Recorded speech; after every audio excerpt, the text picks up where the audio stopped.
Mark Golding is the only politician that I have seen brave enough to pilot an amendment to the Dangerous Drugs Act in 2015. I went to cabinet and got permission to develop the ganja legislation to decriminalize in Jamaica. That amendment stopped police from kick down youth and lock up youth to one liquor split or one liquor draw herb, like what happened to Mario Dean. In Jamaica today, for personal use of up to 2 ounces of ganja or a spliff, you cannot be arrested, you cannot be charged, you cannot be prosecuted, and you cannot get a criminal record, comrade.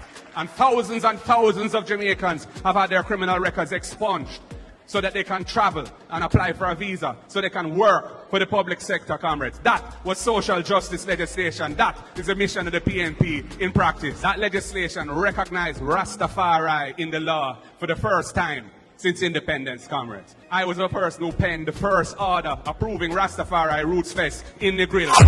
Go with Golding.